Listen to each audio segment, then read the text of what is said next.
اور اس خاموشی میں گلاس ونڈو پر پڑتی بارش کی بوندوں کی آواز واضح سنائی دے رہی تھی۔ خاموشی کا لمبا وقفہ آیا اور پھر لڑکی کی سسکیوں کی آواز سنائی دی۔ وہ اپنی جگہ بیٹھی ہچکیوں سے رو رہی تھی۔ اس نے اسے روکا نہیں، چپ نہیں کروایا، رونے دیا۔ جب وہ رو چکی تو پھر بولی، میں گھر میں سب سے چھوٹی ہوں، گھر کا ماحول شروع سے عجیب تھا، میرے سارے بہن بھائی بہت ذہین ہیں، سب بڑی بڑی پوسٹوں پر کام کر رہے ہیں، میں بچپن سے عجیب ہوں، مجھے چوٹ لگتی تھی تو میں کبھی نہیں روئی، ماما کے پاس میرے لیے ٹائم نہیں ہوتا تھا، پاپا مجھ سے پیار کرتے تھے لیکن وہ بیزی ہوتے تھے، ماما پاپا کی آپس میں کم بنتی تھی، ایک بار میں اسکول میں کھیلتے کھیلتے گر گئی اور میری کلائی کی ہڈی ٹوٹ گئی، لیکن میں روئی نہیں، میں گھر آ کر چھپ گئی کہ ماما پاپا کو پتہ چلے گا تو لڑائی ہوگی، مجھے بہت درد ہوا، ساری رات میں چھپی رہی اور پھر بے ہوش ہو گئی، اس کے بعد کچھ نارمل نہیں رہا، میں اپنی ماما سے مزید دور ہو گئی، میں اکیلی ہو گئی، پڑھائی پر دھیان نہیں دیا جاتا تھا، فیل ہونے لگی، سارے بہن بھائی میں سب سے نالائق نکلی، جب مجھے بھوک لگتی میں بہت کھاتی، آہستہ آہستہ مجھے سٹریس ہونے لگا، ہارمونز کا ایشو ہو گیا اور پھر میرا ویٹ بڑھ گیا، ماما کو میرے اس جسم سے نفرت ہے، انہیں اپنی باقی پرفیکٹ بیٹیاں پسند ہیں، میں نہیں۔ وہ سانس لینے کو رکی۔ انٹر کے بعد میں اپنے کمرے میں قید ہو گئی، اکیلی رہتی، بس کھانا کھاتی اور فون یوز کرتی رہتی، ابھی بھی میری یہی روٹین ہے، گھر میں لڑائیاں بڑھتی گئیں، ہمیشہ وجہ میں بنتی، مجھے پینک اٹیک آنے لگے، مجھے سانس لینے میں دشواری ہوتی ہے، اور پھر پاپا ہمیشہ کے لیے چلے گئے، مجھے لگتا ہے وہ میری وجہ سے مرے ہیں۔ وہ کسی احساس سے جرم کا شکار تھی، ایسا جرم جو اس نے کیا بھی نہیں تھا۔ پاپا نے مرنے سے پہلے بڑے بھیا کو میری ذمہ داری دے دی، مجھے بس یہی لگتا ہے کہ پاپا میری وجہ سے مرے ہیں، میں نے خودکشی کی کوشش کی لیکن بچ گئی، بھیا تب سے مجھے سائیکالوجسٹ کے پاس بھیج رہے ہیں، میں جم بھی جاتی ہوں، ڈاکٹرز نے کہا میرا ویٹ کم نہ ہوا تو مجھے بہت نقصان ہوگا، اور وہ پھر سے رکی۔ وہ شخص جس سے میں نے محبت کی وہ دھوکے باز نکلا، وہ میرے جذبات سے کھیلتا رہا اور دوسری لڑکیوں سے بھی۔ میں اب جینا نہیں چاہتی کیونکہ اس دنیا میں میری کوئی جگہ نہیں ہے، یہ دنیا ہم جیسوں کے لیے نہیں ہے۔ وہ دکھی تھی، حد درجہ دکھی۔ چلو میں تمہیں ایک کہانی سناتی ہوں۔ وہ اٹھ کھڑی ہوئی، میز پہ رکھا ریموٹ اٹھایا، بٹن دبایا تو ایکویریم کے اوپر موجود دیوار پر اسکرین روشن ہو گئی، پروجیکٹر آن تھا۔ تم نے پوچھا تھا نا کہ ہیلنگ پروسیس خطرناک کیوں ہوتی ہے؟ چلو میں بتاتی ہوں۔ اس نے اسکرین کی جانب اشارہ کیا جس پر ایک بڑی سی تتلی بنی تھی۔ یہ ایک تتلی ہے، دیکھنے میں کتنی خوبصورت ہے نا؟ اس کے لائف سائیکل کے بارے میں جانتی ہو؟ وہ اب تتلی کو دیکھتے پوچھ رہی تھی جبکہ لڑکی حیرانی سے اسے دیکھ رہی تھی۔ کچھ سمجھ نہیں آیا تھا۔ ایک تتلی کا لائف سائیکل انڈے، لاروا، پیوپا اور امیگو ریاستوں پر محیط ہے۔ تتلیاں ایک وقت میں بہت سارے انڈے دیتی ہیں، انڈے لاروے بن جاتے ہیں یعنی کیٹرپلر۔ اس سٹیج میں وہ صرف کھاتے ہیں، ان کا کام بس کھانا ہوتا ہے تاکہ وہ اسے اگلے فیز کے لیے سٹور کر سکیں۔ یہ اتنا کھاتے ہیں کہ 4 سے 5 بار ان کی شیڈنگ ہوتی ہے اور یہ اپنے سائز سے 100 گنا بڑھ جاتے ہیں۔ یہ ایک پریشر والا فیز ہوتا ہے اور یہ خطرناک ہے کیونکہ چند ایک کیٹرپلر ہی اگلے فیز کے لیے بچ پاتے ہیں۔ یہ خیال کیا جاتا ہے کہ تتلی کی زندگی میں کیٹرپلر کا مرحلہ سب سے زیادہ خطرناک ہوتا ہے کیونکہ اموات کی شرح بہت زیادہ ہوتی ہے۔ کیٹرپلر موسمی حالات، بیماری، پرجیویوں اور شکاروں کے رحم و کرم پر ہوتے ہیں۔ سدرا کو سمجھ نہ آیا وہ اسے بائیولوجی کیوں پڑھا رہی تھی۔ اسکرین پر تتلی کا لائف سائیکل بنا ہوا تھا۔ اگلا فیز پیوپا ہوتا ہے، یہ ٹرانزیشن فیز کہلاتا ہے۔ جب کیٹرپلر مکمل بالغ ہو جاتا ہے اور کھانا چھوڑ دیتا ہے تو یہ ایک پیوپا بن جاتا ہے۔ تتلیوں کے پیوپا کو کریسالس بھی کہا جاتا ہے۔ اسپیشیز کے مطابق پیوپے شاخ کے نیچے، پتوں کے نیچے یا زیر زمین دفن ہو جاتے ہیں۔ کس لیے؟ ٹرانزیشن کے لیے، تتلی بننے کے لیے۔ یہ مرحلہ چند ہفتوں، 1 ماہ یا اس سے بھی زیادہ عرصہ تک جاری رہ سکتا ہے۔ کچھ سپیشیز میں یہ مرحلہ 2 سال تک رہتا ہے۔ باہر سے ایسا لگتا ہے کہ کچھ نہیں ہو رہا لیکن اندر بڑی تبدیلیاں رونما ہو رہی ہوتی ہیں۔ خاص خلیے جو لاروا میں موجود تھے اب تیزی سے بڑھ رہے ہوتے ہیں۔ وہ بالغ تتلی کی ٹانگیں، پر، آنکھیں اور دوسرے حصے بن جاتے ہیں، ایک مکمل خوبصورت تتلی۔ پتہ ہے تتلی کی لائف سائیکل کا یہ فیز کیا سکھاتا ہے؟ خود کو مکمل کرنے کے لیے کبھی کبھی چھپنا پڑتا ہے، غائب ہونا پڑتا ہے۔ سدرا نے ناسمجھی کے عالم میں اسے دیکھا۔ کیٹرپلر ہماری ٹین ایج ہے جب ہم پہ بہت پریشر ہوتا ہے، بلوغت کا، خوابوں کا، پڑھائی کا، کریئر کا۔ ہم سے بہت کم لوگ ٹین ایج میں سروائیو کر پاتے ہیں۔ ٹین ایج میں ہم بری طرح ٹوٹ پھوٹ جاتے ہیں، بروکن ہوتے ہیں ہم، لیکن ہم ٹین ایج سے ڈائریکٹ بالغ نہیں ہوتے۔ درمیان میں ایک ٹرانزیشن فیز آتا ہے، بالکل پیوپا کی طرح، جہاں اگر ہمیں خود کو ہیل کرنا ہے، ایک مکمل انسان بننا ہے، اپنے آپ کو پریشر سے نکالنا ہے تو ٹرانزیشن فیز میں جانا پڑتا ہے، پیوپا کی طرح چھپنا پڑتا ہے تاکہ ہم نشو و نما پا سکیں۔ اور یہ ہیلنگ فیز ہے۔ کوئی مدد نہیں کر سکتا جب تک ہم خود ہیل نہ ہونا پائیں، خود کی مدد نہ کر پائیں، تو اس کے لیے ہمیں الگ ہونا پڑتا ہے، دنیا کی بھیڑ سے خود کو پہچاننا پڑتا ہے۔ ہم بالکل ٹوٹ پھوٹ جاتے ہیں اور ہمارے سارے ٹکڑے مل کر ایک نئے وجود کو جنم دیتے ہیں، اور میں نے ہیلنگ پروسیس کو خطرناک اس لیے کہا کہ ہم ولنریبل ہوتے ہیں، ٹوٹے ہوتے ہیں، تھکے ہوتے ہیں، کسی غلط انسان کے ہاتھ لگ جائیں تو مر جاتے ہیں۔ جن اندھیروں سے نکل کر آتے ہیں وہ اندھیرے پیچھا کرتے ہیں۔ کوہرے کے پار سے نکلنا اتنا آسان نہیں ہوتا، ڈگمگا جاتے ہیں، گر جاتے ہیں، لیکن اٹھنا پڑتا ہے۔ ہیلنگ ضروری ہے، بہت ضروری، اور اس کے لیے ضروری ہے کہ پہلے خود کے ساتھ رہنے کی عادت ڈالی جائے۔ سہاروں کو تلاش کرتے رہیں گے تو کبھی سائیکل مکمل نہیں کر پائیں گے۔ سدرا ابا ونک بنی اسے دیکھ رہی تھی۔ وہ نہیں جانتی تھی کہ وہ بات کو ایسے سمجھائے گی۔ تمہارے بھائی کتنی ہی کوشش کر لیں، تم کتنے ہی سیشن کیوں نہ لے لو، جب تک تم خود نہیں چاہو گی ہیل نہیں کر پاؤ گی۔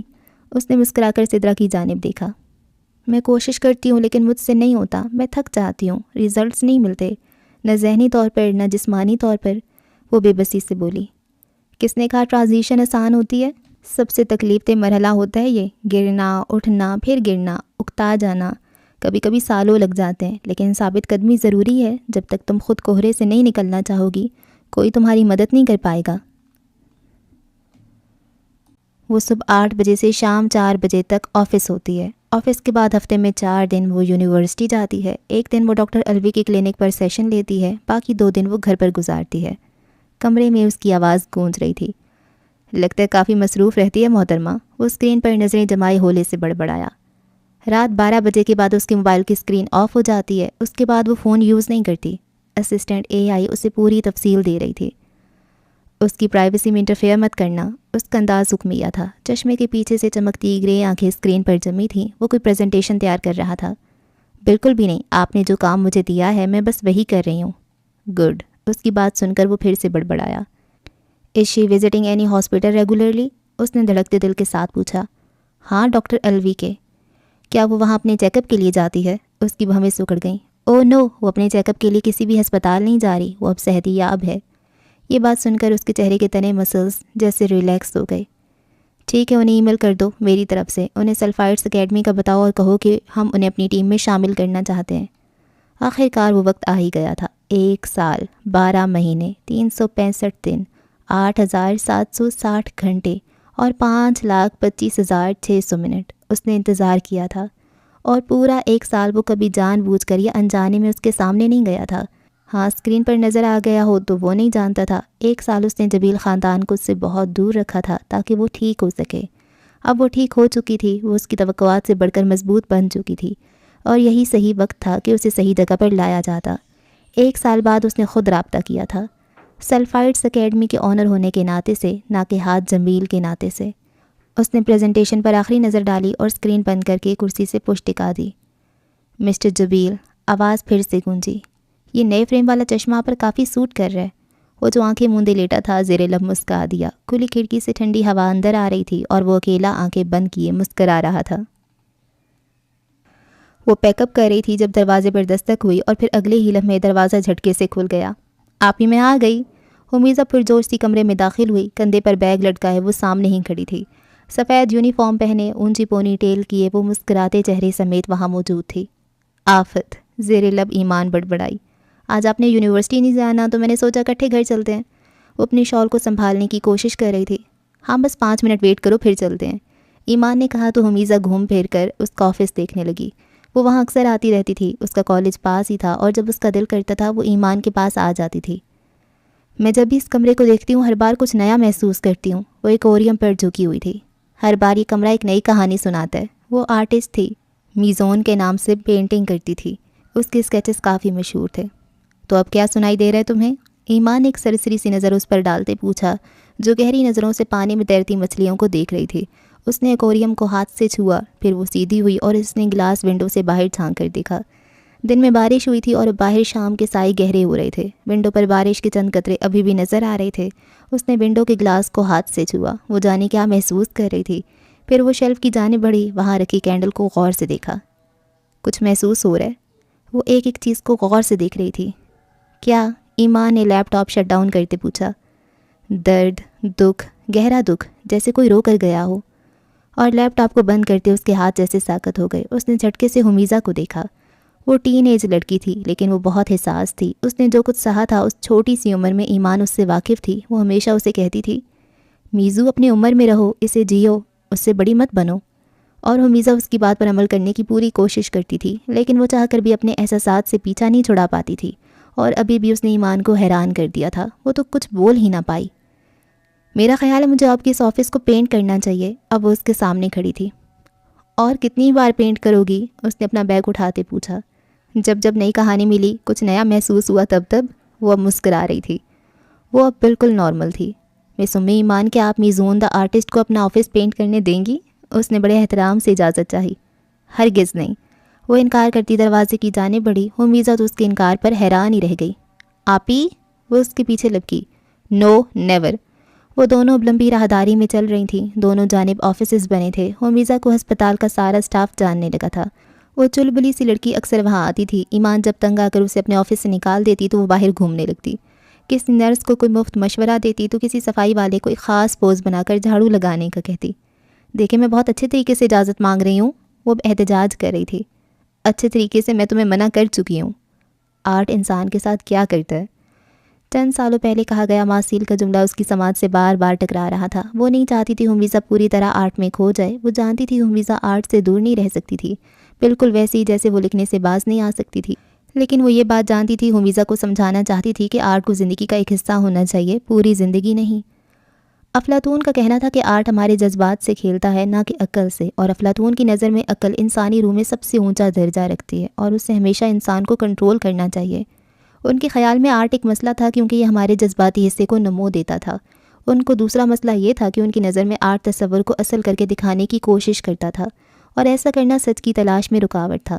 افلاطون اس بارے میں اس قدر شدید جذبات رکھتے تھے کہ وہ بڑے پیمانے پر سینسرشپ اور پابندیوں کے حق میں تھے۔ وہ خاموش ہو گیا۔ اب اس کی آنکھوں میں عجیب سی چمک تھی۔ پتہ ہے افلاطون کے آرٹ پر یہ پابندیاں کیا ظاہر کرتی ہیں؟ وقت کی کتاب نے اپنے پنے تیزی سے پلٹے۔ ایمان نے راہداری سے گزرتے اپنے آپ کو ماسیل انسٹیٹیوٹ میں پایا تھا۔ آرٹ طاقتور ہے۔ ماسیل کی سرگوشی اسے اپنے بہت قریب سے سنائی دی، یوں جیسے وہ اس کے قریب کھڑا ہو۔ آپی، حمیزہ کے احتجاجاً چلانے پر وہ جیسے ہوش میں آئی۔ ہاں، وہ ٹھٹک کر رکی، نظریں دوڑائیں تو خود کو ہسپتال میں پایا۔ اس کی امیجنیشن پاور بہت سٹرونگ تھی۔ وہ جیسے پل بھر میں کہیں اور پہنچ جاتی تھی۔ اسے ماضی یاد تھا، بھولا نہیں تھا، البتہ اسے ماضی افیکٹ نہیں کرتا تھا۔ کہاں گم ہو جاتی ہیں آپ؟ وہ اس کے پیچھے کھڑی تھی۔ میں بس کچھ سوچ رہی تھی۔ وہ خود پہ قابو پاتے ہولے سے مسکرائی۔ حمیزہ فاصلہ ختم کرتے اس کے قریب آئی۔ ایک شرط پر میں آپ کی بات مان سکتی ہوں۔ میں آپ کے آفس کو پینٹ نہیں کروں گی، پر اس کے بدلے میں آپ کو کچھ بتانا ہوگا مجھے۔ وہ دونوں اب پھر سے چلنے لگی تھیں۔ انکل، میں نے آپ سے کہا تھا ڈانس کرتے ہوئے صفائی کیا کریں۔ اس کی نظر ایک ورکر پر پڑی تھی۔ حمیزہ کی بات سن کر وہ 60 سالہ کمزور سا آدمی جھینک گیا۔ ارے آپ شرما رہے ہیں؟ میں سچ کہہ رہی ہوں۔ محسوس کریں کہ آپ کسی پہاڑ پر ہیں اور راستے سے پتھر ہٹا رہے ہیں۔ دیکھیں آپ کا کام کتنا آسان ہو جائے گا۔ اس کی آواز پوری راہداری میں گونج رہی تھی۔ میزو، ایمان نے گہرا سانس لیتے اسے پکارا۔ چلے چلے، بس ہو گیا۔ وہ شرارت سے مسکراتی پھر سے چلنے لگی۔ آپ کا ایک عروس کے بارے میں کیا خیال ہے؟ اچانک ہی اس نے پوچھا۔ لکھنے میں ایک عروس ہے اور بولنے میں ایکریس، جو کسی حد کو نہیں مانتا تھا۔ وہ دونوں اسپتال سے باہر نکل چکی تھیں۔ باہر ڈرائیور کھڑا تھا۔ وہ جانتا تھا وہ اپنی حدود سے نکلا تو کیا نتیجہ ہوگا، لیکن سورج کی تیز چمک نے اسے اونچی اڑان پر مجبور کیا۔ وہ جانتا تھا واپسی کا سفر کیسا ہوگا، وہ سب جانتا تھا۔ وہ اڑا اور پھر گر گیا، اور گرتے ہوئے وہ ہنس رہا تھا۔ تم لوگوں نے اس نئے اسٹوڈنٹ کو دیکھا؟ کیا نام ہے اس کا؟ ہاں، عبدل، وہ لمبے بالوں والا۔ سنے کل اس نے اپنی کلاس کے لڑکے کا دانت توڑ دیا تھا۔ بڑا ایٹیٹیوڈ ہے اس میں۔ وہ ہائی اسکول میں نیا داخل ہوا تھا۔ وہ ہائی اسکول کے پہلے سال میں تھا۔ پہلے ہی ہفتے میں وہ اپنی غصیلی طبیعت اور مار دھاڑ کی وجہ سے مشہور ہو گیا تھا۔ فائنل ایئر کے اسٹوڈنٹ اس کے بارے میں گفتگو کر رہے تھے۔ وہ سب کلاس روم میں بیٹھے تھے، جبکہ ان کی نظریں ونڈو سے نظر آتے گراؤنڈ پر جمی تھیں، جہاں عبدل اپنی کلاس کے ساتھ فٹ بال کی پریکٹس کر رہا تھا۔ ان سے کچھ فاصلے پر بیٹھا لڑکا عبدل کے ذکر پر چونک گیا۔ ایسی بات ہے کیا؟ ایک اچھے خاصے نوجوان لڑکے نے سیدھا ہوتے کہا۔ اس کی نظریں عبدل پر تھیں۔ وہ کافی پھرتیلا تھا۔ کھیلتے وقت اس کا چہرہ پسینے سے شرابور تھا، اور دھوپ کی تمازت میں اس کی رنگت سرخ پڑ چکی تھی۔ سنے اسے پچھلے اسکول سے نکال دیا گیا تھا، اور اس نے یہاں آتے ہی اپنی دھاک بٹھا دی۔ چلو چل کر دیکھ لیتے ہیں بچے کو۔ یہ غالباً ان کا لیڈر تھا، جو خباثت سے آنکھ دباتا انہیں اشارہ کرتا کلاس روم سے باہر نکل گیا۔ کچھ فاصلے پر بیٹھے لڑکے نے افسوس سے سر ہلایا، کیونکہ وہ نہیں جانتے تھے کہ وہ کس آفت کو بلانے جا رہے تھے۔ جیسی بریک ہوئی، عبدل بھاگتا ہوا ویٹنگ ایریا کی جانب بڑھا۔ Good shot Abdul. اس کا کوچ اس سے خوش تھا۔ اس نے سیٹی بجا کر عبدل کو داد دی۔ وہ بھاگتا ہوا جیسی ویٹنگ ایریا تک پہنچا تو اسے بیگ دکھائی نہیں دیا۔ اسے ڈھونڈ رہے ہو؟ فائنل ایئر کے کچھ اسٹوڈنٹس اس کا بیگ تھامے کھڑے تھے۔ اس کی تیوری چڑھی۔ سنیں بڑا گرم خون ہے تمہارا، ذرا ہم بھی تو دیکھیں۔ ان کے لیڈر نے کہتے ہوئے بیگ کی زپ کھول کر الٹا کر دیا۔ اس کا سامان نکل کر نیچے فرش پر گر گیا۔ عبدل نے جبڑے بھینچ کر انہیں دیکھا۔ کہیں نہ کہیں کسی نہ کسی اسکول میں اسے ایسے لڑکے ضرور مل جاتے تھے جو اپنی ٹیوننگ کروائے بنا باز نہیں آتے تھے۔ میرا بیگ واپس کرو۔ اس نے لہجے کو حد درجہ نارمل رکھنے کی کوشش کی۔ ارے دیکھو تو ماماز بوائے لنچ لایا ہے۔ ایک نے اس کا لنچ باکس اٹھایا۔ اسے مت کھولنا، اسے واپس رکھ دو۔ وہ ان سے عمر، قد اور کلاس تینوں میں چھوٹا تھا، لیکن اس کا انداز بالکل بھی ڈرا سہما نہیں تھا۔ یہ تو ہم کھائیں گے اور تمہارے سامنے کھائیں گے، پھر تم سے بات کریں گے۔ وہ اب اس کے لنچ باکس کو ہوا میں اچھال رہے تھے۔ میں آخری بار کہہ رہا ہوں، میرا باکس مجھے واپس کر دو، اس نے جیسے وارننگ دی۔ نہیں تو کیا کر لو گے؟ ان میں سے ایک لڑکا اس کی جانب بڑھا، باقی اس کے باکس سے کھیل رہے تھے۔ سنا تم نے اپنی کلاس فیلو کا دانت توڑ دیا؟ لڑکے نے قریب آ کر اسے دھکا دیا، جبکہ عبدل کی نظریں ابھی بھی باکس پر جمی تھیں۔ ارے دیکھے تو ماما نے کیا بنا کر دیا ہے۔ باکس اب لیڈر کے ہاتھ میں تھا۔ جیسے ہی اس نے باکس کھولا وہ سب حیران رہ گئے۔ باکس کے اندر سفید رنگ کا صفوف تھا، چھوٹے چھوٹے پیکٹ تھے۔ وہ 4 لوگ تھے، ایک عبدل کے پاس کھڑا تھا، جبکہ باقی 3 ہونک بنے اس ڈبے کو دیکھ رہے تھے جس میں ڈرگز تھیں۔ کلک کی آواز پر وہ تینوں چونکے۔ عبدل کے ہاتھ میں فون تھا، وہ ان کی تصویر بنا چکا تھا۔ تم اسکول میں ڈرگز لے کر گھوم رہے ہو؟ باکس ان کے ہاتھ سے چھوٹ کر گر گیا کیونکہ وہ پکچر بنا چکا تھا۔ میں نہیں، تم لوگ دیکھو، اس نے مسکرا کر تصویر دکھائی۔ یو بلڈی، ان کا لیڈر اسے مارنے کو آگے بڑھا۔ یہ غلطی مت کرنا ورنہ یہ تصویر پرنسپل کے آفس پہنچ جائے گی۔ اس کا انداز سراسر آگ لگانے والا تھا۔ اس کی بات سن کر چوتھا لڑکا جو اس کے پاس کھڑا تھا، اس نے آگے بڑھ کر عبدل کو مارنا چاہا، لیکن اپنے لیڈر کے اشارہ کرنے پر وہ رک گیا۔ آئندہ تم لوگ میرے راستے میں آئے تو اچھا نہیں ہوگا۔ وہ اب جھک کر اپنا سامان بیگ میں ڈال رہا تھا۔ میرے پاس اس تصویر کے علاوہ اور بھی بہت کچھ ہے، اس نے پر اصرار لہجے میں کہا۔ تمہیں تو ہم دیکھ لیں گے، وہ اسے وارن کرتے تیزی سے وہاں سے نکلے۔ ایک اپر کلاس اسکول تھا جس کی سیکیورٹی بہت ہائی تھی، اس کے رولز کافی سخت تھے۔ ایڈیٹس۔ وہ باکس کو اپنے بیگ میں ڈال رہا تھا، یقیناً کسی سے بیٹ لگا کر وہ یہ ڈرگز لیے گھوم رہا تھا۔ تو تم وہ واحد اسٹوڈنٹ ہو جو اپنے لنچ باکس میں ڈرگز لیے گھومتا ہے؟ آواز پر وہ پلٹا نہیں، جانتا تھا اس کے پیچھے ہاتھ کھڑا تھا جو اس وقت یہ دیکھ کر حیران رہ گیا تھا۔ تمہیں کوئی مسئلہ؟ وہ ایک جھٹکے سے اٹھا اور اس کی جانب مڑا۔ وہ دونوں جڑواں تھے، لیکن ہاتھ اس سے 3 سال سینئر تھا۔ میں تمہاری کمپلین کروں گا، یہ غلط ہے، ہاتھ نے اسے دھمکانا چاہا۔ ہاں، اور جیسے میں ڈر جاؤں گا، عبدل نے کہکا لگایا۔ برو، اپنے کام سے کام رکھو۔ اسے کندھا مارتا آگے بڑھ گیا اور ہاتھ اسے جاتے دیکھ رہا تھا۔ ہاں، وہ واحد لڑکا تھا جو لنچ باکس میں ڈرگز لے کر گھوم رہا تھا۔ بیتا 1 سال اتنا آسان نہیں تھا، بلکہ مشکل ترین تھا۔ وہ ہیلنگ پروسیس میں تھی، اکیلی، بالکل اکیلی۔ اس نے 1 مہینہ خود کو گھر میں قید رکھا، لیکن آخر کب تک؟ پھر اس نے جاب کی تلاش کی، گھر میں بیٹھ کر کب تک کھا سکتے تھے وہ لوگ؟ وہ ذہنی اور جسمانی طور پر تباہ ہوئی تھی۔ جاب اتنی جلدی ملنے والی نہیں تھی، لیکن اس نے کوشش کی، پھر اسے ایک جاب مل گئی۔ بہت ساری کمپنیوں نے اسے صرف اس لیے ریجیکٹ کیا کیونکہ اس کے چہرے پر گلو نہیں تھا۔ یہ وہ کمپنیاں تھیں جہاں لڑکیوں کو ان کا حسن دیکھ کر رکھا جاتا تھا۔ جہاں اسے جاب ملی تھی وہاں کام زیادہ تھا۔ یہ اس کے لیے اچھا تھا کیونکہ وہ دن بھر کام میں مصروف رہتی تھی۔ 2 مہینے جاب کرتے گزرے تو اس نے خود پر بھی توجہ دی۔ اس کی صحت بری طرح متاثر ہوئی تھی، وہ کچھ کھا نہیں پاتی تھی، اس کے اندر کچھ نہیں جاتا تھا۔ لیکن اس نے ایک اور جنگ لڑی۔ میزا آج بھی عجیب و غریب سکیچز بناتی تھی۔ ایمان کی حالت نے صرف ایمان کو ہی نہیں، اسے بھی بری طرح متاثر کیا تھا۔ اس نے ٹین ایج میں بہت کچھ جھیلا تھا۔ جب سے اسے یہ پتہ چلا تھا کہ ایمان پاگل خانے میں تھی، تب سے وہ مزید ڈسٹرب ہو گئی تھی۔ اس کے اندر کے ڈیمنز اس پر حاوی ہو گئے تھے۔ وہ اکثر رات کو اٹھ کر چلانے لگتی، ہیلوسینیشنز ہوتے تھے اسے، اور اسے اتنا حقیقی لگتا تھا کہ کبھی کبھی ایمان کو لگتا تھا وہ لوگ شاید کوہرے سے کبھی نہ نکل پائیں، لیکن شروعات تو کرنی ہی تھی۔ میزا کی طبیعت کا سن کر اس کی پھپھو ان سے ملنے آئی تھی۔ تمہیں پتہ ہے عبداللہ کو اماں نے کتنی منتوں مرادوں سے مانگا تھا؟ اماں نے دادا دربار کے چکر لگائے تھے، منتیں مانی تھیں، لیکن پوری ہونے کے بعد ابا جی نے کبھی اماں کو وہاں جانے نہیں دیا۔ ایسا کرو، تم ایک بار بچی کو لے کر حاضری لگاؤ، ہو نہ ہو یہ سب اسی وجہ سے ہو رہا ہے۔ پھپھو کی منہ سے ایسی باتیں سن کر ایمان ساکت رہ گئی۔ پھپھو تو چلی گئی اور اگلے دن سلمہ بیگم جو کبھی کسی درگاہ پر نہیں گئی تھی، وہ اب جانے کو تیار تھیں۔ آپ وہاں نہیں جائیں گی؟ ایمان ان کے سامنے کھڑی تھی۔ میں اپنی بچی کو ایسے نہیں دیکھ سکتی، منت مانی تھی، اسے پورا نہیں کیا، یہ سب اسی وجہ سے ہو رہا ہے۔ امی خدا کا خوف کریں۔ ایمان کا دل لرز اٹھا۔ یہ سب اللہ کے ہاتھ میں ہے، کیوں شرک کرنا چاہتی ہیں آپ؟ اللہ معاف کرے، میں کون سا سجدہ کرنے جا رہی ہوں، بس ایک بار جانا ہے۔ سلمہ بیگم خفا ہوئیں۔ یہ جس حاضرے کی بات آپ کہہ رہی ہیں یہ اللہ کے در پر دی جاتی ہے۔ اگر آپ کو لگتا ہے حمیزہ کو ایسا کوئی مسئلہ ہے تو روحانی علاج کروا سکتے ہیں، لیکن یہ گناہ میں آپ کو نہیں کرنے دوں گی۔ جانے دو مجھے، تم نہ جاؤ، مجھے جانے دو، بس ایک بار۔ سلمہ بیگم پکارتی رہ گئیں اور اس نے انہیں کمرے میں بند کر کے لاک کر دیا۔ آپ کی پکڑ نہیں ہوگی امی، کیونکہ آپ کو علم نہیں، لیکن اللہ مجھے پکڑ لے گا اور پوچھے گا تمہیں تو علم تھا، تم تو جانتی تھی، تم نے اپنی ماں کو کیوں جانے دیا؟ وہ کمرے کے دروازے کے باہر زمین پر بیٹھی تھی، دروازے سے ٹیک لگائے، دل تیزی سے دھڑک رہا تھا۔ اندر سلمیٰ بیگم اور حمیزہ تھیں۔ اسے کہیں سے تو شروعات کرنی ہی تھی نا، تو اپنے گھر سے کیوں نہیں؟ اللہ کی صفات میں کسی کو شریک کرنا بھی شرک ہے، اور وہ نہیں چاہتی تھی اس کی ماں انجانے میں ایسا کچھ کر جائے۔ معزز ہستیوں کا ادب اپنی جگہ، لیکن یہ مان لینا کہ ان کی وجہ سے ہم پر کوئی آفات آتی ہیں، یہ غلط تھا، شرک تھا، اور وہ یہ جانتی تھی۔ صبح سے شام اور پھر رات ہو گئی، وہ وہیں بیٹھی رہی۔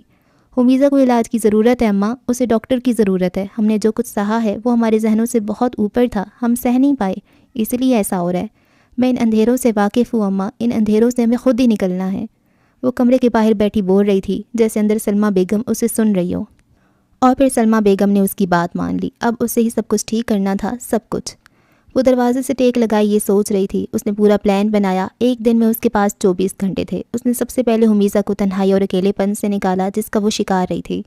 پڑھائی کا بہت پریشر تھا، اس نے 1 سال اسکپ کرنے کو کہا۔ وہ 8 گھنٹے آفس میں گزارتی اور پھر واپس آ کر حمیزہ کے ساتھ ایکٹیویٹیز کرتی، اس کے ساتھ ایکسرسائز کرتی، وہ اپنی دوائیاں وقت پر لے رہی تھی۔ وہ حمیزہ کو غور سے سنتی، سب کچھ جو وہ سوچتی تھی۔ اس نے اسے اپنے ڈیمن سے لڑنا سکھایا۔ جب تمہیں لگے تمہارے ڈیمنز تم پر حاوی ہو رہے ہیں، تم ورزش کرو، فزیکلی ایکٹیویٹی، خود کو فٹ بناؤ تاکہ ان سے لڑ سکو۔ اس نے میزو کو ہاتھ جبیل کے لیکچرز کھول کر دیے جس نے اس نے میزون کی ڈیمن والی پینٹنگ کو استعمال کیا تھا۔ دیکھو بڑے بڑے لوگ تمہیں جانتے ہیں، تمہاری پینٹنگز کو، اپنی انہی ڈیمنز کو استعمال کرو۔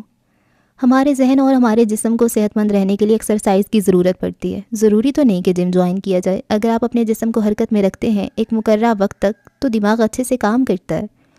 وہ خود پر اور اس پر پوری توجہ دے رہی تھی۔ اس نے اپنی ڈائٹ پر فوکس کیا، وہ اپنی اسکن کے لیے اسپیشلسٹ سے ملی، پر اس سے زیادہ اس نے کھانے پر توجہ دی۔ جو ہم اندر لے کر جاتے ہیں وہ باہر نظر آتا ہے۔ وہ اب سلمیٰ بیگم اور میزو کو لے کر پارک میں جاتی، 1 گھنٹہ واک کرواتی، تازہ ہوا لیتی۔ کئی دفعہ جب حمیزہ کی حالت بگڑ جاتی تو اس کی ہمت ٹوٹنے لگتی تھی، وہ تھک جاتی اور کبھی کبھی رونے لگتی۔ اکیلے پن کا احساس شدت سے ہوتا تھا۔ ارمان آتا جاتا رہتا تھا، لیکن ایمان کی اس سے زیادہ بے تکلفی نہیں تھی۔ وہ ہر ویکنڈ پر آتا تھا، وہ پڑھ رہا تھا اور اسکالرشپ کے لیے زیادہ محنت کر رہا تھا۔ وہ اپنی طرف سے کوشش کرتا تھا کہ حمیزہ کو نارمل زندگی کی طرف لایا جائے۔ ایمان سے بس تھوڑی بہت بات ہوتی تھی، سلمیٰ بیگم سے فون پر روز ہی بات کر لیتا تھا۔ ایمان کسی مرد پر اتنی جلدی بھروسہ نہیں کرنا چاہتی تھی۔ 4 مہینے گزر گئے تھے، اس کی اپنی حالت کافی حد تک سدھر چکی تھی، اس کے چہرے پر رونق واپس آ رہی تھی اور اس کی وجہ محنت تھی۔ وہ جسمانی ورزش تھی جو سٹریس کو مینیج کرتی تھی۔ آخر کہاں کمی آ رہی ہے؟ وہ صحن میں ٹہلتے سوچ رہی تھی، کیونکہ حمیزہ ابھی پوری طرح ٹھیک نہیں ہوئی تھی، اور پھر اسے اچانک احساس ہوا، روح کی بھی تو غذا ہوتی ہے نا۔ وہ ساری غذاؤں پر دھیان دے رہی تھی، تو یہ کیوں نہیں؟ اور پھر اسے سمجھ آ گیا تھا اسے کیا کرنا تھا۔ کچھ لوگ بہت عجیب ہوتے ہیں اور کچھ عجیب تر۔ وہ جب تک پاکستان میں رہا جبیل خاندان کے لیے کوئی نہ کوئی مسئلہ بنتا ہی رہا۔ میں چاہتی ہوں تم اب شادی کر لو ادھم، ماہی نے اس کے بالوں میں ہاتھ پھیرتے کہا۔ کم آن موم، مجھ سے کون شادی کرے گا؟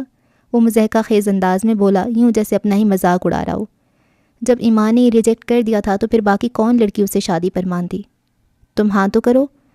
آپ کیوں کسی لڑکی کی زندگی برباد کرنا چاہتی ہیں؟ سب ٹھیک بھی تو ہو سکتا ہے، وہ امید سے بولی۔ آپ چاہتی ہیں میں نارمل لوگوں کی زندگی جیوں، شادی کروں اور ایک 9 to 5 جاب کروں، صبح آفس جاؤں، سارا دن کام کروں، واپسی پر اپنی وائف کے لیے پھول لے کر آؤں، اچھا سا ڈنر کروں اور پھر سو جاؤں، اگلے دن آفس جاؤں، یہی روٹین دہراؤں، بچے پیدا کروں، انہیں بڑا کروں، بس یہی زندگی ہے۔ مجھ سے یہ سب نہیں ہوتا، آئی کانٹ۔ وہ یہ زندگی نہیں جی سکتا تھا۔ اس نے شادی کا خواب دیکھا بھی تھا تو صرف ایمان کی وجہ سے، وہ نہیں تھی تو پھر وہ کیوں جیتا یہ زندگی؟ تو کب تک کمرے میں قید رہو گے؟ تو کیا کروں پھر؟ واپس چلا جاؤں؟ آپ مجھے واپس نہیں جانے دیتی، یہ سوسائٹی میرے ٹائپ کی نہیں ہے، میں یہاں باہر نہیں نکل سکتا، اپنی مرضی سے جی نہیں سکتا، سانس نہیں لے سکتا، تو پھر میں کیا کروں؟ وہ تلخ ہوا۔ ماہی نے اس کی بات سن کر گہرا سانس لیا۔ لندن چلے جاؤ، خانم کے پاس، گھومنے پھرنے، دنیا گھومو پھرو، لیکن اس اندھیرے سے نکلو، میں تم یوں کمرے میں پڑا نہیں دیکھ سکتی۔ وہ اپنی ماں کے کہنے پر آ گیا تھا گھومنے پھرنے، لیکن وہ بدلنے والا تھوڑی تھا۔ ہاں اسے ایک فائدہ ہوا تھا کہ یہاں کوئی اسے تنگ کرنے والا نہیں تھا، اس کے فوٹوز لے کر میڈیا پر ڈالنے والا نہیں تھا۔ وہ جانے کہاں کہاں پھرتا رہا تھا اور آخر میں وہ خانم سے ملنے گیا۔ اس کی چپکلش تھی بھی تو ان کے بیٹوں سے تھی، خانم کا وہ احترام کرتا تھا۔ میں کل واپس چلا جاؤں گا۔ وہ رشتوں میں بندھنے والا لڑکا نہیں تھا اور وہ فارمیلٹی بھی نہیں کرتا تھا۔ جب تک دل کرے یہاں رہو۔ وہ خوش دلی سے مسکرائی تھی۔ ادم کو ان میں کسی کی شبیہہ نظر آئی تھی، ان کا بولنا اور بات کرنا اسے ایمان کی یاد دلا رہا تھا۔ خانم ایسے ہی نہیں مل جاتی، خانم کے لیے روحان جبیل بننا پڑتا ہے۔ وہ ایمان کی زندگی سے نکل آیا تھا، آخر کب تک زبردستی اس کے سر پہ سوار رہتا، لیکن وہ نہیں گئی تھی، وہ جاتی ہی نہیں تھی۔ وہ رات 11 بجے بستر پر لیٹی تو نوٹیفیکیشن بار میں ابھرنے والے ایک نوٹیفیکیشن نے اس کی توجہ کھینچی۔ سلفائٹس اکیڈمی کی طرف سے ای میل تھی۔ وہ لوگ اس سے میٹنگ کرنا چاہتے تھے، وہ اسے اپنے پروجیکٹ کا حصہ بنانا چاہتے تھے۔ کئی لمحے وہ بار بار اس میل کو پڑھتی رہی اور ہر بار اس کی نظر میل کے آخر میں لکھے ڈائریکٹر کے نام پر اٹک جاتی تھی، حاج جبیل۔ سلفائٹس اکیڈمی کا وہ سن چکی تھی، اکثر حمیزہ ان کے سیشن لیتی تھی، وہ حاج جبیل کی باتوں کو اکثر ڈسکس کرتی رہتی تھی، اور ایمان کا تاثر ایسے ہی ہوتا تھا جیسے کسی انجان شخص کے بارے میں سن رہی ہو۔ اس نے بہت محنت کی تھی خود کو کھڑا کرنے میں، بھیانک ماضی اب اسے توڑ نہیں سکتا تھا، اور یہ سچ تھا۔ حمیزہ کے ٹھیک ہونے میں 50% ہاتھ حاج جمیل کے سیشنز کا تھا۔ روح کی غذا کے لیے ضروری تھا کہ کچھ ایسا کیا جاتا جس سے روح جڑی ہو، اور روح تو اللہ کا امر ہے، ضروری تھا کہ اللہ کی طرف زیادہ رجوع کیا جاتا۔ حاج جبیل کہتا ہے کہ سب سے زیادہ ضروری ہے دماغ کو اپنے کنٹرول میں رکھا جائے۔ وہ کہتے ہیں دل اتنا خطرناک نہیں ہوتا جتنا کہ دماغ، یہ ہمیں گہرے کوہرے میں تنہا بھٹکنے کے لیے چھوڑ سکتا ہے اگر ہم اسے آزاد چھوڑ دیں، اسے خود پر حاوی ہونے دیں۔ وہ اگلے دن کے آفس پہننے والے کپڑے پریس کر رہی تھی جب اس نے حمیزہ کو بات کرتے سنا۔ وہ سلمہ بیگم کو بتا رہی تھی، اس لیے آپ الٹا سیدھا مت سوچا کریں، اور آپ ہی کی شادی جب ہونی ہوئی ہو جائے گی۔ سلمہ بیگم کو پھر سے اس کی شادی کی فکر ستانے لگی تھی، اور حمیزہ نے انہیں اپنی طرف سے سمجھانے کی کوشش کی تھی۔ آج ہی تو ذکر ہوا تھا اس کا، اور آج ہی اس کی ای میل بھی آ گئی تھی۔ وہ سوچتی رہی کہ کیا کرے، وہ ہسپتال کو نہیں چھوڑ سکتی تھی، اس کے علاوہ اس کے پاس وقت نہیں بچتا تھا۔ وہ سائیکالوجی پڑھ رہی تھی، اس لیے یونیورسٹی جا رہی تھی۔ اس کا شیڈیول پہلے ہی ہیکٹک تھا۔ اس نے لیپ ٹاپ اوپن کیا اور ایک پروفیشنل انداز میں اپنی مصروفیات کا بتا کر معذرت کر لی۔ وہ اکیڈمی جوائن نہیں کر سکتی تھی۔ پھر اس نے لیپ ٹاپ بند کیا اور سونے کے لیے لیٹ گئی۔ کچھ دیر نیند نہیں آئی، فون یوز کیا۔ سلمہ بیگم اور حمیزہ سو چکی تھیں۔ بالآخر وہ بھی کچھ دیر بعد تھکان ہونے کے باعث سو گئی۔ ایمانے نے ہماری میل کا جواب دے دیا ہے، ہاتھ کے کان کھڑے ہوئے۔ کیا کہہ رہی ہے؟ اس نے خود کو نارمل رکھنے کی کوشش کی۔ وہ جوائن نہیں کر سکتی۔ وہ حیران ہوا، اس کا مطلب اس نے انکار کر دیا؟ یس مسٹر جبیل، انہوں نے آپ کو انکار کر دیا ہے۔ ہاتھ کو لگا جیسے وہ اسے چڑھا رہی ہو۔ اوکے میں دیکھ لیتا ہوں۔ وہ اب میل باکس کھولے بیٹھا تھا۔ اس نے اپنی مصروفیات لکھی تھیں اور معذرت کی تھی۔ اس نے ایک آفیشیل میٹنگ کی ریکویسٹ کی اور لیپ ٹاپ بند کر دیا۔ جانے اب وہ کب جواب دینے والی تھی۔ The healer. وہ اگلا پورا دن سوچتی رہی کہ اسے کیا کرنا چاہیے۔ اس نے حاج جبیل کی ای میل کا جواب نہیں دیا تھا۔ وہ ایک اچھی جاب کر رہی تھی، اسے اسپتال کی جانب سے فلیٹ بھی ملا تھا اور ڈرائیور اسے لینے اور چھوڑنے بھی آتا تھا۔ بار بار اس کے ذہن میں جو نام کلک ہو رہا تھا وہ حاج جبیل تھا۔ اس بار وہ شخص اس سے اصلی روپ میں مل رہا تھا، نہ عبدل بن کر آیا تھا، نہ مسٹر گرے، اور نہ ہی ہشام جبیل۔ وہ حاج جبیل تھا اور اسی روپ میں اس نے اس سے رابطہ کیا تھا۔ وہ لاؤنج میں صوفے پر بیٹھی آتش دان میں جلتی لکڑیوں کو دیکھ رہی تھی۔ اسلام آباد کا موسم کافی سرد تھا۔ ایک سال باقیوں کے لیے جلدی گزر گیا تھا، لیکن اس نے اس ایک سال میں خود کو دوبارہ بنایا تھا۔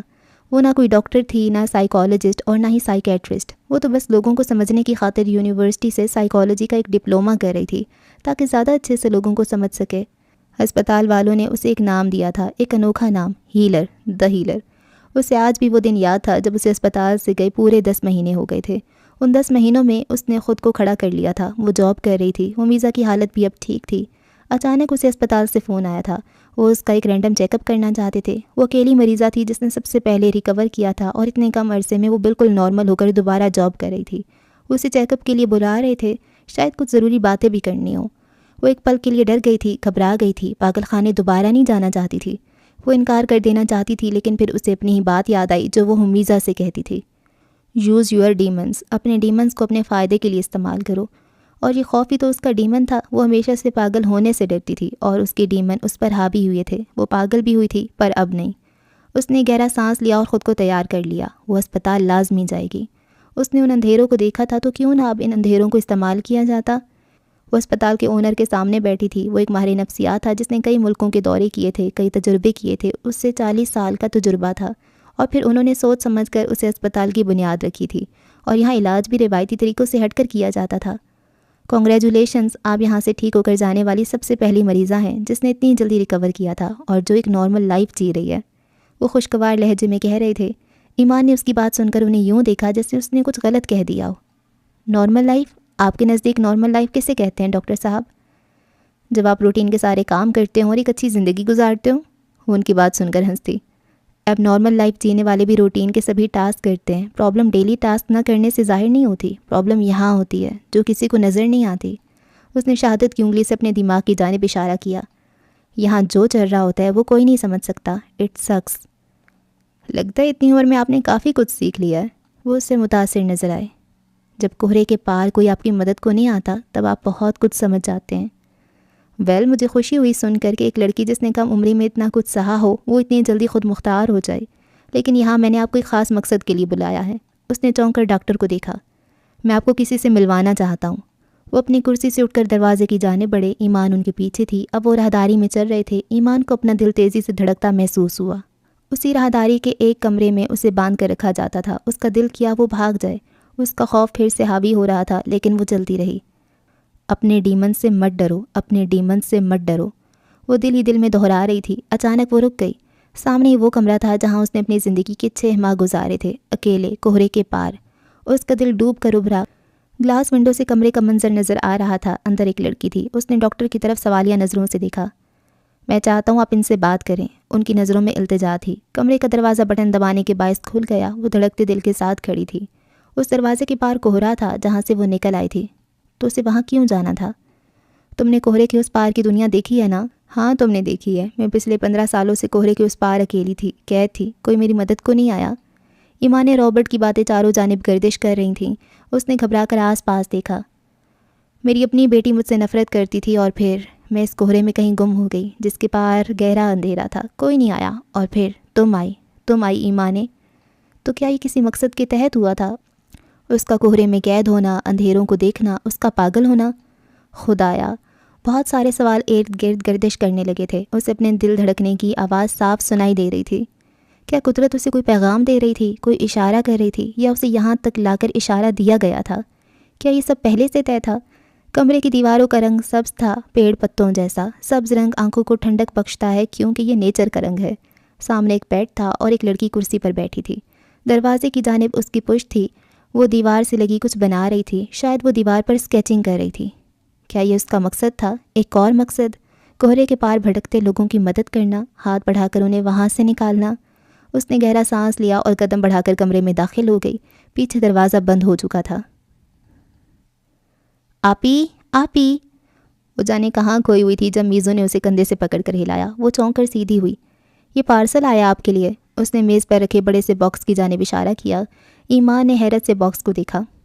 کون دے کر گیا ہے؟ وہ حیرانی سے پوچھنے لگی. آف کورس ایک رائڈر. لیکن میں نے تو کچھ نہیں منگوایا. وہ اب الجھی اور اس باکس کو دیکھنے لگی. اس باکس پر آپ کا ہی نام لکھا ہے. واقعی اس کا نام پتہ موجود تھا، نمبر بھی اس کا تھا. اس کی پیشانی پر لکیریں ابھریں. اس نے باکس کو کھولنے کی کوشش کی لیکن وہ نہیں کھلا. پھر وہ صوفے سے اٹھی اور کٹر ڈھونڈنے گئی. میزو دوبارہ سلمہ بیگم کے پاس کچن میں چلی گئی تھی. رات کے کھانے کی خوشبو لاؤنج تک آ رہی تھی. اس نے باکس کو کھولنا شروع کیا. اندر ایک بڑی پینٹنگ تھی اور ایک کارڈ تھا جس پر کچھ لکھا تھا. اس نے جیسے ہی کارڈ کھولا تو وہ بے ساختہ پڑتی گئی. کیا تم نے اس لڑکی کو دیکھا؟ وہ جس کے کوٹ کے پیچھے بڑا سا اینجل لکھا تھا، جس کے چھاتے پر دا سلفائٹ لکھا تھا، جس کے بیگ پر آر جے نام کا ایک ٹیڈی بیئر لٹکا تھا، وہ جس کی بائیں بوٹ کی بائیں جانب دا مون لکھا تھا، وہ جس نے آر جے برانڈ کی بریسلیٹ پہن رکھی تھی، وہ جس کے ہاتھ میں ایک شاپنگ بیگ تھا اور اس پر بروکن اینجل لکھا تھا، وہ جس کے موبائل کا کور سیاہ تھا اور اس پر ڈونٹ ٹچ مائی فون برومائڈز لکھا تھا، وہ لڑکی جو کالم لکھتی تھی. کیا کسی نے ایمان بنت عبداللہ کو دیکھا ہے؟ میں عبدالجبیل اسے برسوں سے ڈھونڈ رہا ہوں. آخری لائن پڑھتے ہی کارڈ اس کے ہاتھ سے چھوٹ کر نیچے گر گیا. وہ ساکت بیٹھی رہ گئی. وہ زیر لب بڑبڑائی. کتنی بار اس کا خیال آیا تھا اسے یہ ساری چیزیں دینے والا بھی عبدل ہی تھا. وہ اکثر سوچتی تھی کہ سب آگے بڑھ گئے ہوں گے. ماضی اسے بھولا تو نہیں تھا، اسے یاد تو سب تھا، پر اسے لگتا تھا سب اپنی زندگی جی رہے ہوں گے، سب موو آن کر گئے ہوں گے، جیسے وہ ایک نئی زندگی جی رہی تھی. عبدل کتنا ظالم تھا وہ. اس کا خیال آیا بھی تو کب؟ اب کیوں آیا تھا؟ ماضی سے جڑا وہ واحد شخص جس کا خیال اس کی آنکھوں میں نمی لے آیا تھا، وہ واحد شخص جس نے ہاتھ کو اس لیے مارا تھا کہ اس نے ایمانے کو تکلیف دی تھی. وہ پل کے جھپک کر اپنے آنسوؤں کو پیچھے دھکیلنے کی کوشش کرنے لگی.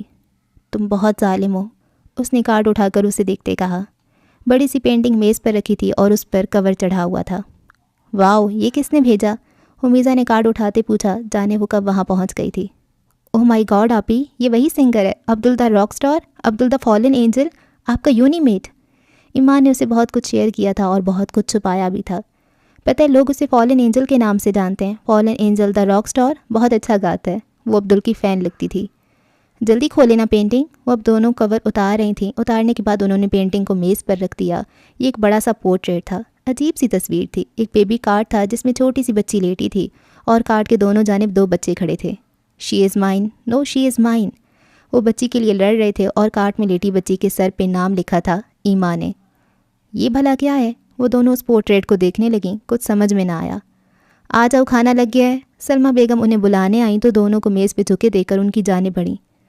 امی آپ ہی کو کسی نے یہ پورٹریٹ بھیجا ہے لیکن سمجھ میں نہیں آتا اس کا مطلب کیا ہے. سلمہ بیگم نے غور سے اس پورٹریٹ کو دیکھا اور پھر جیسے ایک دھماکہ سا ہوا. یہ تصویر. وہ تیزی سے میز کی جانب بڑھیں. یہ تو وہی بچے ہیں. وہ اب حیرانی سے اسے دیکھ رہی تھیں. کون ہے یہ؟ ایمان نے حیرت سے پوچھا. یہ بچی تم ہو ایمان، اور یہ دونوں بچے جڑواں تھے. اپنے کزن سے ملنے آئے تھے. یہ تمہارے لیے آپس میں لڑے تھے. اور پھر سلمہ بیگم نے پورا واقعہ سنا دیا. ایمان خاموش بیٹھی تھی. وہ حیران بھی تھی اور پریشان بھی. ایمان کا خیال رکھیے گا، یہ بہت خاص ہے، میری موم کی طرح. ان میں سے ایک بچے نے کہا تھا اور پھر دوبارہ کبھی میں نے انہیں نہیں دیکھا. وہ پورا قصہ سنا کر چلی گئیں اور ایمان خاموشی سے پورٹریٹ کو گھورتی رہی. تم سب جانتے تھے. تم جانتے تھے میں ایمانے ہوں، پھر بھی تم نے مجھ سے جھوٹ بولا. اس نے تصور میں عبدل سے شکوہ کیا اور پھر دونوں چیزیں اٹھا کر اپنی الماری میں رکھ دیں. وہ صوفے پر بیٹھا کتاب پڑھ رہا تھا جب کوئی دبے پاؤں آیا اور پیچھے سے اس کی آنکھوں پر ہاتھ رکھ دیا. وہ کچھ نہ بولا لیکن تھوڑا حیران ہوا. یہاں ایسا کوئی نہیں تھا جو اس سے اتنا فرینک تھا. حانم ایک ملازمہ کے ساتھ رہتی تھی. وہ 6 مہینے باہر گزارنے کے بعد اس سے ملنے آیا تھا. وہ جو کہ اس کی خالہ بھی تھی اور چچی بھی. ہاتھ اور عبدل دونوں میں سے کوئی یہاں نہیں تھا. گیس کریں. اس کے کان کے قریب سرگوشی ابھری. سوری میں نہیں جانتا، وہ بول پڑا اور کسی نے جھٹکے سے اپنے ہاتھ ہٹائے. اس نے پلٹ کر دیکھا تو کچھ فاصلے پر ایک خوبصورت سی لڑکی کھڑی تھی. اس نے سفید اوور آل پہنا ہوا تھا. ہائے. وہ مسکرایا. آپ کون ہیں؟ آنی کدھر ہیں؟ وہ گھبرا گئی تھی. آنی آنی. وہ انہیں آوازیں دینے لگی. وہ مارکیٹ گئی ہیں. وہ اسے چلاتے دیکھ کر فوراً بولا. میں ادھم ہوں، ادھم جبیل. وہ اٹھ کھڑا ہوا. لڑکی نے حیرت سے آنکھیں پھاڑ کر اسے دیکھا. واٹ؟ وہ سیوں تکتا پا کر فوراً بولا. آپ ادھم ہیں؟ ادھم جبیل، ماہین آنی کا بیٹا جو گھر چھوڑ کر چلا گیا تھا؟ شاید وہ اس کے نام سے واقف تھی. ہاں میں ہی ہوں ادھم. اس نے کندھے اچکا کر کہا اور جھک کر صوفے سے کتاب اٹھائی. سوری مجھے لگا ہاتھ بھائی ہیں، وہی آتے ہیں یہاں. وہ اب شرمندہ تھی.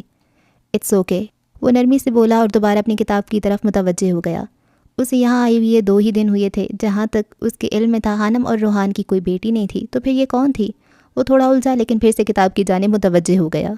میں منہا ہوں، منہا حارث، ماہم کی بیٹی. آپ سے میرا ڈبل رشتہ ہے لیکن پہلی بار آپ سے مل رہی ہوں. وہ اب صوفے پر آ کر بیٹھ گئی تھی. منہا دراصل حانم کی چھوٹی بہن ماہم اور حارث کی بیٹی تھی. وہ ایک ڈرماٹولوجسٹ تھی اور کسی ورک شاپ کے سلسلے میں لندن آئی تھی. پچھلے 2 دنوں سے وہ شہر سے باہر گئی تھی. آج ہی واپس آئی تھی. دائمہ اور وہ دونوں بیسٹ فرینڈز تھیں. دائمہ سے وہ ادھم کا سن چکی تھی لیکن بچپن میں اسے دیکھا تھا. آج جب سالوں بعد دیکھا تو پہچانا ہی نہیں. میں خود بہت سارے رشتہ داروں سے پہلی بار مل رہا ہوں. اس نے کتاب سے نظریں نہیں ہٹائیں. وہ اپنے ننھیال کی فیملی سے کافی دور تھا. کبھی آنا جانا ہوا ہی نہیں. میں نے بہت کم مردوں کو کتابیں پڑھتے دیکھا ہے. وہ اسے دیکھ رہی تھی. اسے اچھا لگ رہا تھا. اور میں نے بہت ساری لڑکیوں کو اپنی جانب یوں گھورتے پایا ہے. وہ بولا تو منہا سٹ پٹا کر رخ موڑ گئی. پھر وہ بنا کچھ کہے اٹھے اور تیزی سے سیڑھیاں چڑھتے اوپر چلی گئی. آنی کو مجھے بتانا چاہیے تھا، بلکہ میں نے بھی تو آنی کو نہیں بتایا. وہ اب بے چینی سے کمرے میں ٹہل رہی تھی. وہ آہستہ آہستہ قدم اٹھاتی اس کے قریب آئی اور بیڈ پر بیٹھ گئی. لڑکی ہاتھ میں چوک پکڑے ہجانی کیفیت میں دیوار پر اسکیچ بنا رہی تھی. ایمان نے غور کیا تو وہ ایک کپل تھا اور ان کے ساتھ ایک چھوٹی سی بچی. دیوار پر جگہ جگہ عجیب سے اسکیچز تھے. ایک جگہ گاڑی الٹی پڑی تھی، ایک جگہ بچی اکیلی تھی. ماں باپ مرے ہوئے تھے. لڑکی کا نام باریشہ تھا اور وہ ہسپتال کے اونر کی نواسی تھی، اکلوتی نواسی. ان کی اکلوتی بیٹی اور داماد کا روڈ ایکسیڈنٹ میں انتقال ہو چکا تھا. باریشہ نے بچپن میں یہ حادثہ دیکھا تھا. اس نے اپنی ساری عمر باہر گزاری تھی. وہ باغی لڑکی تھی اور اپنے نانا کی کم ہی سنتی تھی. وہ امریکہ سے پڑھی تھی. وہاں غلط کمپنی میں پڑھ کر اسے ڈرگز کی لت پڑ چکی تھی. اس نے دیوار پر اب اسکیچ بنایا تھا. ایک اکیلی لڑکی ڈری سہمی دیوار کے ساتھ لگی بیٹھی تھی. باریشہ نے ایمان کی موجودگی محسوس کر لی تھی لیکن اس نے اس کی جانب نہیں دیکھا. ہم سب اکیلے ہیں، کوہرے کے اس پار اور اس پار. وہ بولی تو لڑکی کی حرکت کرتے ہاتھ رکے. ہم اکیلے آئے تھے اور اکیلے ہی جانا ہے. وہ ڈرگز لے کر گاڑی چلا رہی تھی. اچانک ایکسیڈنٹ ہوا اور ان کا ایک کلاس فیلو کومے میں تھا. تب سے باریشہ کی حالت مزید بگڑ گئی تھی. اسے علاج کے لیے بھیجا گیا تھا. ہم سب کسی نہ کسی گلٹ میں جی رہے ہیں لیکن حیرانی کی بات یہ ہے کہ ہم اپنے گلٹ کی ذمہ داری نہیں لیتے. لڑکی نے اس بار چونک کر اسے دیکھا. پاگل ہونا آسان ہوتا ہے اور سامنا کرنا مشکل۔ بارشہ اب ہمیں سکیڑے اسے دیکھنے لگی۔ تمہارے یوں پاگل ہونے سے کچھ بھی ٹھیک نہیں ہوگا، نہ وقت واپس پلٹے گا، نہ یہ ایکسیڈنٹ رک سکتا ہے، اور نہ یہ۔ اس نے دیوار پر بنے دونوں اسکیچز پر انگلی رکھ کر کہا، اور تم ہمیشہ ایسے ہی رہو گی، کوئی تمہاری مدد کو نہیں آئے گا اگر تم نے خود اپنی مدد نہیں کی۔ اس نے اب تازہ بنائے اسکیچ پر انگلی رکھی۔ تم بزدل ہو۔ لڑکی نے اس بار کھا جانے والی نظروں سے اسے گھورا۔ میں یہاں آئی ہی کیوں ہوں؟ وہ اٹھ کھڑی ہوئی، لڑکی ویسے ہی بیٹھی رہی۔ 10 ماہ پہلے میں اس کمرے میں تھی، لیکن میں نے آگے بڑھ کر اپنی ذمہ داری لی۔ وہ دروازے کے قریب پہنچ کر رکی۔ لڑکی نے اس بار چیئر گھما کر اس کی جانب رخ کیا۔ وہ خود ویل چیئر پر تھی، حادثے میں اس کا اپنا نقصان ہوا تھا۔ آواز پر ایمان نے پلٹ کر دیکھا۔ وہ کرسی پر بیٹھی تھی، اکیلی، وہ چل نہیں سکتی تھی، اس کی آنکھوں میں نمی تھی۔ جانے کیوں جب ہم طاقتور ہوتے ہیں تو اللہ کو بھول جاتے ہیں۔ انسان اپنے ساتھ خود ظلم کرتے ہیں، وہ اپنی تباہی خود چنتے ہیں اور پھر سارے الزام خدا پر ڈال دیتے ہیں۔ ایمان نے اس کی آنکھوں میں آنکھیں گاڑتے کہا، جانتی ہو میں آج تمہاری جگہ کیوں نہیں ہوں؟ کیونکہ میں نے خدا پر الزام نہیں ڈالا، میں نے آگے بڑھ کر اپنی ذمہ داری لی۔ میں چاہتی ہوں تم آگے بڑھ کر اپنی ذمہ داری لو۔ یہ پہلا کیس تھا جو ایمان نے ہینڈل کیا تھا۔ آنر نے اسے جاب آفر کی تھی اور آج وہ اس اسپتال میں ایڈمن کی ذمہ داری کے ساتھ ساتھ ایک ہیلر کی ذمہ داری بھی نبھا رہی تھی۔ وہ روزانہ تقریباً سبھی پیشنٹ سے ملتی تھی، ان سے باتیں کرتی، ان کی سنتی تھی۔ ہسپتال کے ماحول میں کافی بدلاؤ آیا تھا کیونکہ وہاں اب ایک ہیلر موجود تھی۔ کھانے کے بعد چائے کا دور چلا تو حمیزہ نے ٹی وی آن کر دیا۔ کوئی ٹاک شو چل رہا تھا جہاں مذہبی اور سماجی شخصیات بیٹھی تھیں۔ ہوسٹ نے لائیو کسی مشہور شخصیت کو لیا تھا۔ ہمارے ساتھ موجود ہیں ینگ ٹیلنٹ حاج جبیل، نوجوان نسل کے رہنما۔ آئیے ان سے کچھ سوالات کرتے ہیں۔ وہ چائے پیتے پیتے چونک گئی۔ امی یہ دیکھو حاج جبیل، یہ وہی ہیں جن کی باتیں میں آپ کو سناتی ہوں۔ وہ اسے دیکھ رہی تھی، جانے کتنے دنوں مہینوں بعد، کچھ یاد نہیں تھا، دیکھنا چھوڑ دیا تھا۔ وہ ازلی حلیے میں تھا، ایک دم فٹ اور صاف شفاف۔ کچھ دیر ڈسکشن ہوتی رہی، بات مذہب پر آئی تو ایک اسکالر بول پڑے، یہ کیا بتائیں گے مذہب کے بارے میں؟ خود باہر سے پڑھ کر آئے ہیں، اسلام کا رخ بدل دیا ہے اس نے۔ جانے نوجوان نسل کو کون سا اسلام دکھا رہے ہیں۔ میری سب سے درخواست ہے کہ برائے مہربانی اسلام کو اسلام ہی رہنے دیں۔ وہ اسکالر ہاتھ سے کافی خفا لگ رہا تھا۔ اس کی بات سن کر اسکرین پہ ابھرتا ہاتھ ہولے سے مسکرا دیا۔ اس کی مسکراہٹ کتنی دلکش تھی۔ وہ چشمہ لگائے بیٹھا تھا۔ اس نے شو کو اپنے آفس سے ہی لائیو جوائن کیا تھا۔ شرٹ کے کف فولڈ تھے جو کوہنیوں سے ذرا نیچے تھے۔ وہ دونوں ہاتھوں کو جوڑے ان پہ تھوڑی ٹکائے بیٹھا تھا اور مسکرا رہا تھا۔ وہ بہت کم مسکراتا تھا۔ پھر آج کیوں؟ ایمان کو حیرانی ہوئی۔ مولانا صاحب، میں باہر کی نہیں بلکہ اسلام کی پڑھائی کر کے آیا ہوں، صرف دین نہیں ادیان کی۔ میں نے PhD کی ہے تھیولوجی میں، اور میں کوئی رہنما نہیں ہوں اور نہ اسکالر۔ میں بس ایسا پلیٹ فارم بنا رہا ہوں جہاں نوجوان نسل دین کو بنا کسی رکاوٹ کے جان سکے۔ انہیں تعلیمی اداروں میں جو نہیں سکھایا جا رہا، میں وہ سکھانے کی کوشش کر رہا ہوں۔ اس نے تحمل سے جواب دیا۔ اچھا مسٹر حاج جبیل، آپ سے ایک سوال ہے۔ آپ نے شروع میں ایک اسپیشل اسکول بنانے کا کہا تھا، اب آپ نے لاہور اور اسلام آباد میں سلفائٹس اکیڈمی کے نام سے ادارے بنائے ہیں، ان کا کیا کام ہے اور ان کو بنانے کی وجہ؟ ہوسٹ نے سوال پوچھا۔